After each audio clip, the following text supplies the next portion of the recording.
Welcome to Padma's kitchen. ఈరోజు బెల్లం హల్వా చూపిస్తాను.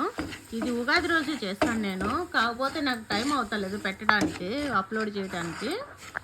ఈరోజు పెడుతున్నాను. కొంచెం నూనె కానీ నెయ్యి కానీ వేసి ఒక గ్లాసు చిన్న టీ గ్లాస్ వేసాను నేను.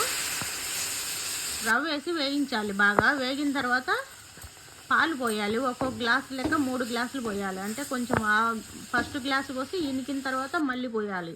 ఎందుకంటే హల్వాలో అట్లా చేస్తేనే మెత్తగా బాగా స్మూత్గా వస్తుంది. ఇవి పోసిన తర్వాత బాగా కొంచెం 3 గ్లాసులు ఇనికిన తర్వాత బెల్లం వేయాలి. మనం తీపుని బట్టి వేసుకోవచ్చు, మనం తినేదాన్ని బట్టి. ఇంతనేం లేదు. బెల్లం వేసి ఇలాచీ పొడి వేసి లాస్ట్లో ఒక చిటికెడు కర్పూరం వేస్తే సరిపోతుంది. ఇది చాలా బాగుంటుంది.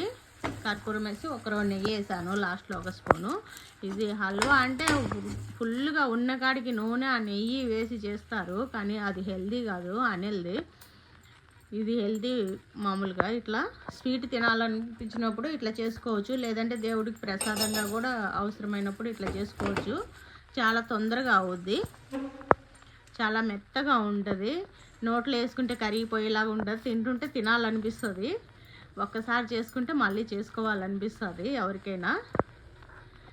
కొంచెం ఇవన్నీ చేయాలంటే కష్టమే, కానీ తినాలంటే చేసుకోవాలి, తప్పదు.